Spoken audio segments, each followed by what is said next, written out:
పాకిస్తాన్ గ్యాంగిస్టర్ వెనుక 102 మంది భారతీయులు ఉన్నారు.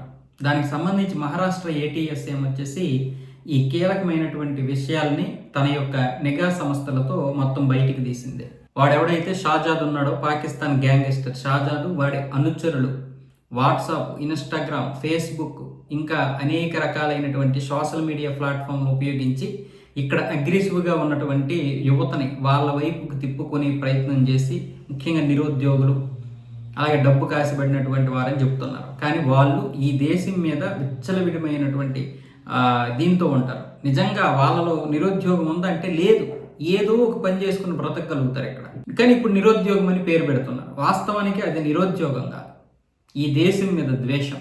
వాళ్ళు వీళ్ళని అంటే చిన్న అగ్రెసివ్గా ఉంటే చాలు దాన్ని విపరీతమైనటువంటి కోపంగా మారుస్తున్నారు వాళ్ళు, ఈ షాజాద్ గడు వాడి అనుచరులు. ఇప్పుడు ప్రస్తుతానికి మహారాష్ట్ర ఏటీఎస్ చెబుతున్నది ఏంటంటే మహారాష్ట్రలోనే 102 మంది వీళ్ళకి టచ్లో ఉన్నారంట. ఇంకెంతమంది ఉన్నారో తెలియదు. ఏటీఎస్ ఎలా అంటే ప్రతి రాష్ట్రం యొక్క యాంటీ టెర్రరిస్ట్ స్క్వాడ్ ఏదైతే ఉందో వీళ్ళైతే మాత్రం చాలా అంటే బాగానే పనిచేస్తున్నారు. మొత్తం ఇలాంటివన్నీ కూడా బొక్కలు బయటికి తీస్తున్నారు.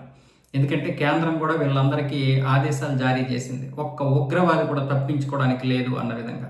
అలాగే ఒక్క ఉగ్రవాది కూడా అవ్వడానికి లేదు, తయారవ్వడానికి లేదు కొత్తగా.